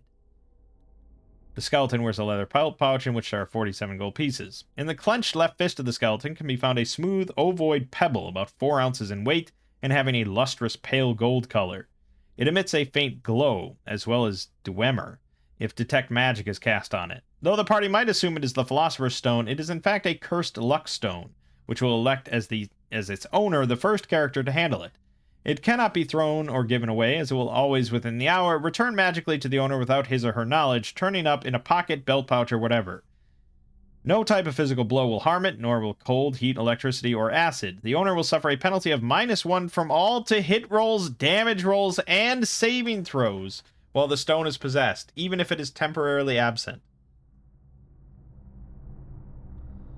A remove curse spell on the stone will cause it to vanish absolutely and forever. An alchemist will recognize that this is not the Philosopher's Stone, but will know nothing else of it, nor will the luckless owner be able to persuade anyone to buy it.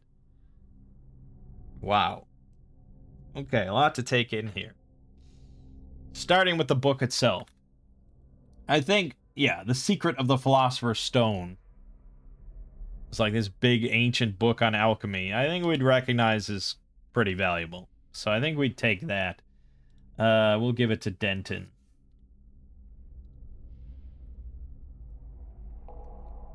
Ye Secret of Yay. 500 gold. If we can sell it. We'll have to go elsewhere to sell it.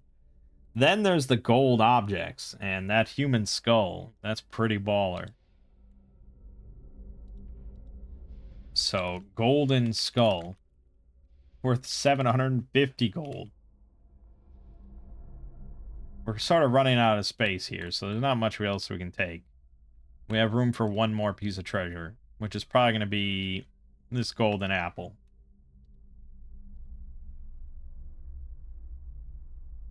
Worth 150 gold. Oof. We don't even have slots to pick up this cursed luck stone. So, you know, although I probably wouldn't count it as a slot, to be honest. So, if someone did want to take it. Also, 47 gold in gold pieces. Would we pick up this faintly glowing stone? I mean, yeah. I mean, honestly, who the fuck is not going to pick that up? It's just so mean and cruel and shitty.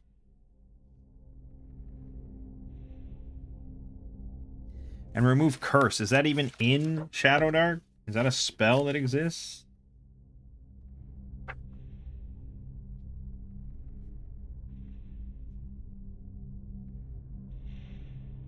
Well, there's restoration. Tier 3 pre-spell that removes one curse, illness, or affliction of your choice. So, there's that. That's probably going to be it.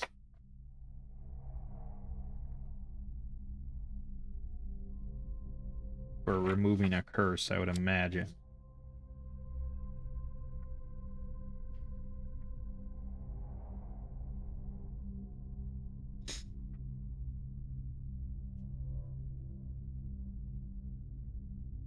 Yeah, I mean, wizards get dispel magic, but I don't know if that would quite count. I mean, maybe I'd allow it just because I find curses annoying. Especially just some shitty-ass annoying curse like this is just -1 to all your hit rolls, damage rolls, and saving throws forever until you get it removed. So who would pick it up? Let's just roll a d4. Down the line. 1. Fucking Norbert. Alright. He's the greedy bastard. So he's going to add, I guess we gotta make this an item. First luck stone. Which is a... Doesn't really matter, really. Basic.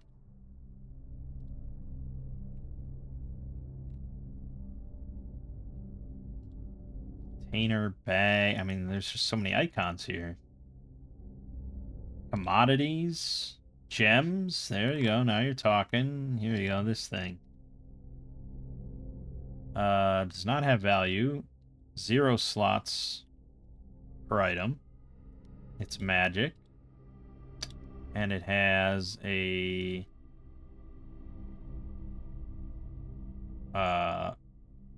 it has a melee attack roll bonus of -1. It has a ranged attack bonus. -1. It has a melee damage bonus.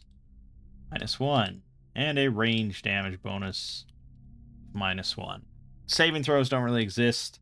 So much like the Ring of Protection idea, I'm not going to incorporate it. But there you go. There's your Cursed Luck Stone. 1d6 -1 damage now. Get fucked, Norbert. And again, this, you know, like a magic armor, it would just be immediately obvious. So you would just tell them that. Just like, okay, yeah, it's cursed. And they would probably throw it away, and I'm like, yeah, you're still cursed. And then, like, an hour later, the stone reappears. Which doesn't matter. I mean, the point is they're just cursed until they get curse removed. Would there be a third... Okay, what level do you have to be as a priest to cast a 3rd level spell? A 5. A 5th level priest? Not in Baileythorpe. No, definitely not. Maybe a 3rd level priest as the head of the local temple of undeath or death or whatever. But yeah, they definitely have to go to a bigger place. So that'll probably be what's next on the menu after all this. Now here's a good question. Do we leave at this point?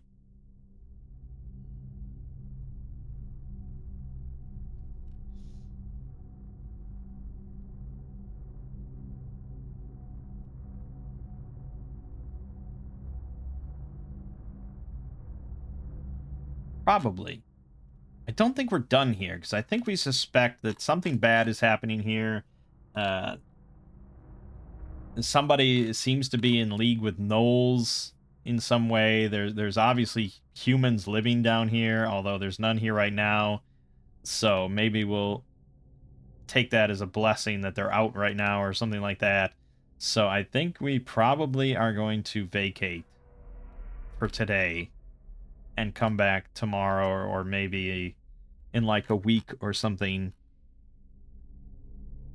Norbert really wants to get rid of this curse now. So I think we're gonna leave. He's like, oh, for fuck's sake. And we've got a lot of treasure. We're loaded with booty. We're gonna be leveling up. So I think this is where we exit. So I'm gonna tick this back down one more to 7, and we're gonna climb back up out of the cellar and head back to Bailey Thorpe. And I'll roll a random encounter check because you never know. Nope. Okay, we're good. So we make it back to Bailey Thorpe.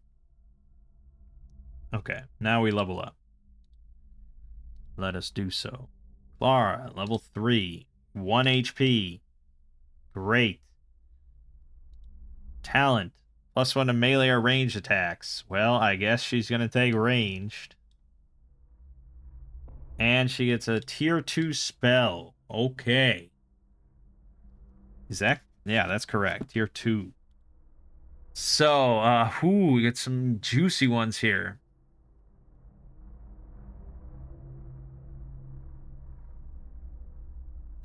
Oh, Augury already exists as a spell. Okay, I'll have to change that on my deity list then. They basically incorporated that as a tier 1. Although, I mean, I guess a deity could give you a tier 2 spell right away. There's nothing... It's not against the rules. There are no rules.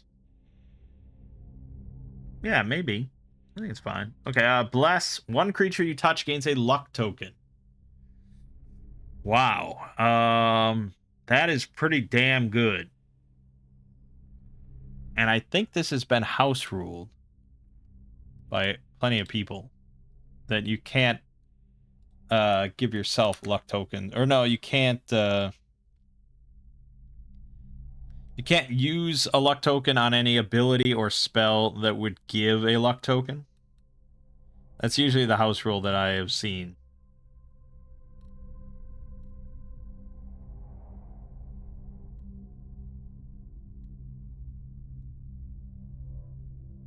Because then this is really just like an infinite luck token generator.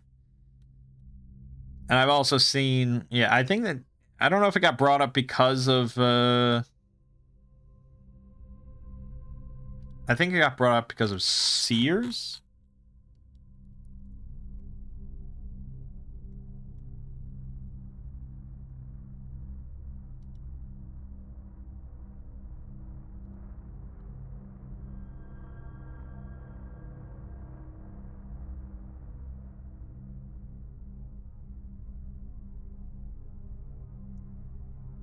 Yeah, here's like, I'm running a very long Shadowdark campaign that has amongst its group a priest, a seer, and a bard. The group never seems to run out of luck tokens. Because as soon as someone fails a luck roll, one of the 3 characters uses an ability/spell to give them a luck token back. The result is that most of the time players always have essentially advantage on any skill type roll.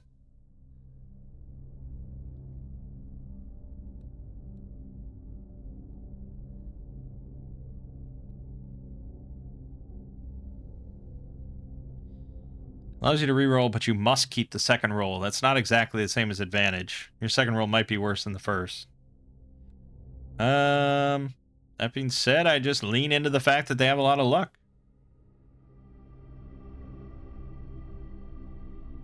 Now, you can also use luck to reroll damage.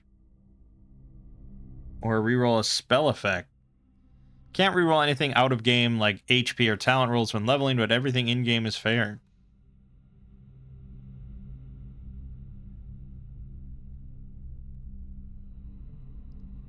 I would probably just go with the house rule that you can't use luck on any ability or spell that can generate luck. That would just be what I would go with. But it might not ever be a problem for you, so who knows. Blind/deafen. Blind or deafen one creature you can see in range. Has disadvantage on tasks requiring the lost sense. Alright, it's not bad. And you're probably going to go with blind most of the time. Because then any big creature, you just snap your fingers, they're blind, and as long as you can focus on it, they're going to have disadvantage on all attack rolls. Which is pretty significant for like that great deep one that we fought before, or that roper.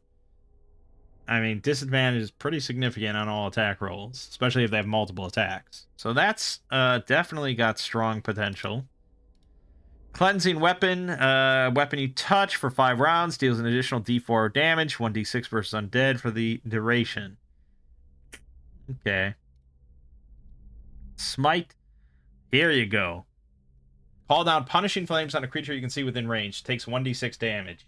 There we have our damaging, our regular damaging spell. 1d6 damage. It's I mean, that's not much. That's really not much. And our wisdom score is not that amazing that we're going to get loads of spell casts off of this. Especially because it's a tier 2 spell, so now you need a 12 or higher to not fail. Zone of Truth. Compel a creature you can see to speak truth. Can't utter a deliberate lie while within range. Very useful for probably a lot of, you know, campaigns that are outside of dungeons and stuff. Some use in dungeons if you encounter intelligent creatures. Although, it can't utter a deliberate lie, but it could just say nothing. So, you know, there's that. For us, not really useful. I would probably lean towards Blind, Deafen, or Bless if I had to pick one. And I think for big creatures that sleep doesn't work on, this is probably what we want. So I'm going to take Blind, Deafen. Alright, now I was supposed to get 1 extra HP, and I was at 8. So I don't know how that works. No. What the... Okay, it's because I'm breaking the XP system here. But either way, she should hit... Oh, there it is. It worked. We're good. We're good. We're good here. It worked. Alright, excellent. Grim. Leveling up. 4 more HP. He does get advantage on the roll, so I would have liked to have seen higher than that, but still not bad. And he can take another +2 to strength. His AC is pretty insane, and he's wearing armor that ignores dex anyways.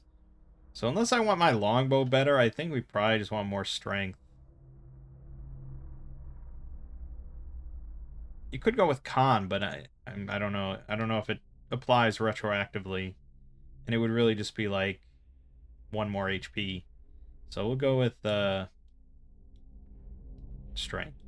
He's all about that strength. So at 18 health, 14 strength now, +6 on his attack rolls. Doesn't increase damage, not until next level, because his damage does not come from strength, only from weapon mastery. But, yeah, pretty good. Pretty good.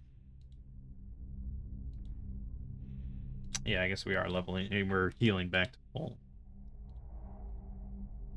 Okay, and we're at 8. Now, 30 is not the number we need for our next level. We need 60 now. Although this doesn't reset back to 0, so technically we only need 35. I suppose that's fair.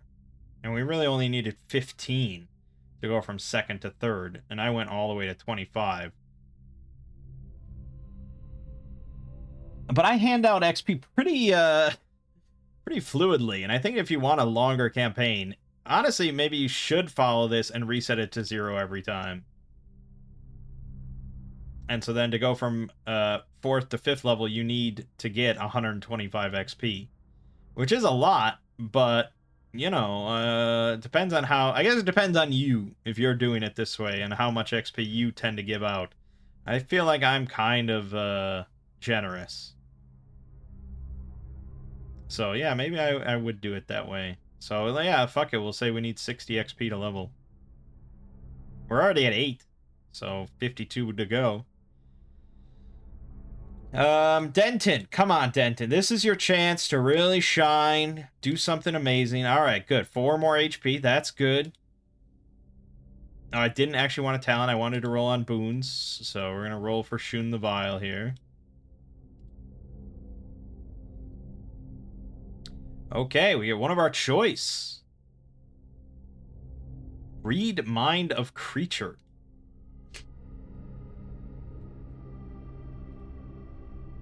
Once per day, read the mind of a creature you touch for 3 rounds. Okay.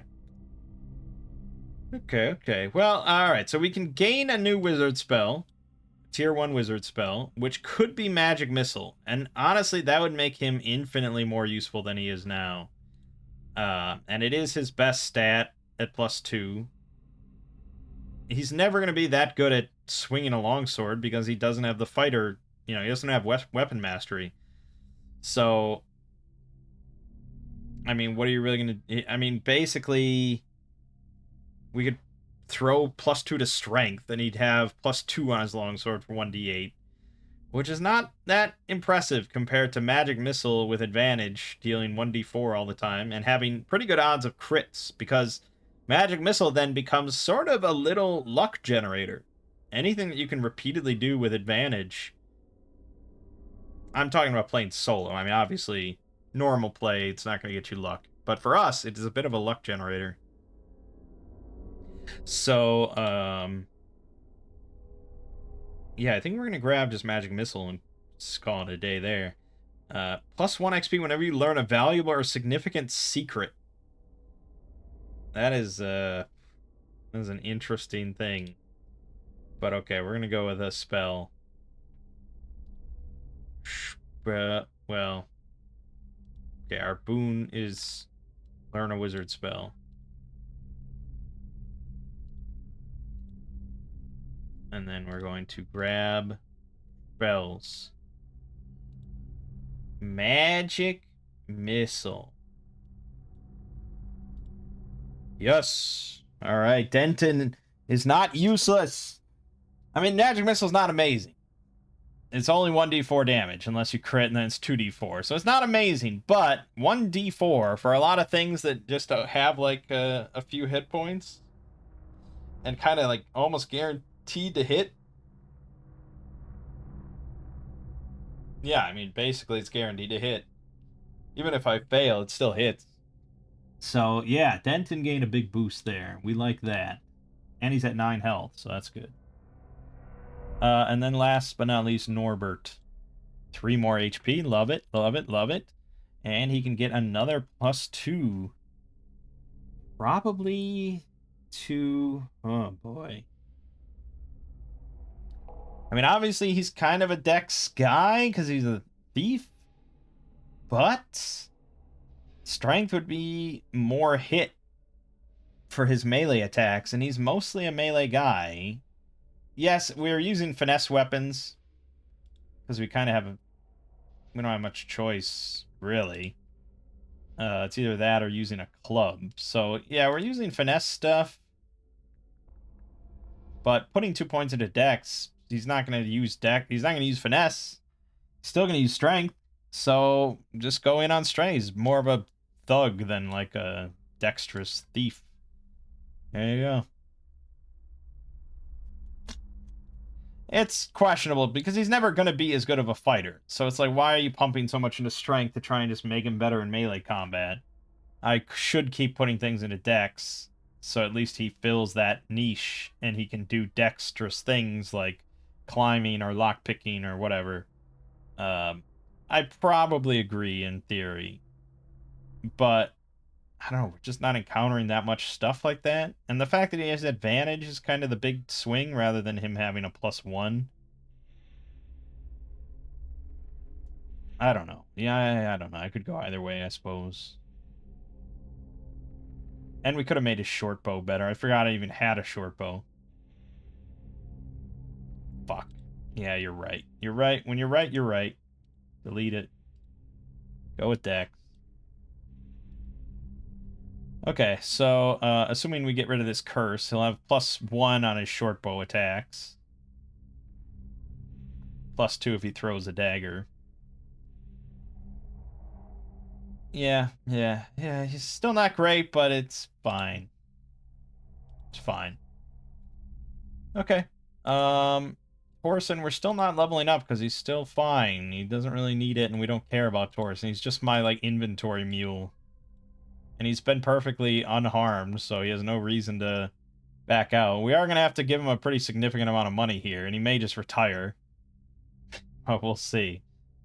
Alright, so, I'm going to leave it off here. Next time, we will, we really want to move this treasure, and to do that properly and get rid of the curse, we have to go find a major city from here. Oh, fuck. So, I think we may, ask around in-game, find the location of the nearest big city, and I think we might, I don't know, because Sandbox Generator doesn't generate any big city, ever. It never happens, ever. So we have to basically pick a spot where we want to have a big city. So it's either going to be on some sort of road, possibly through the hills here. That might be the most sense, but there's a marsh here. I could change that, and we could just change this real quick and easy. Boom. Done. So there could be a road going up here to the north, and this ocean could extend to the north, and maybe there's a big city like right up here or something, or further up here, somewhere up here. Otherwise, maybe there isn't, and we have to actually go on the ocean on a ship. But I lean towards this. This is all relatively hilly, tranquil farmland going to be up here, so that's probably what I'm leaning towards.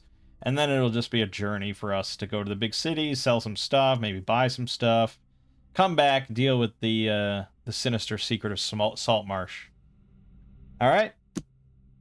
For now, though, my name is Mang. This has been Solo Roll Manging. I'll see you fine folks in the next part.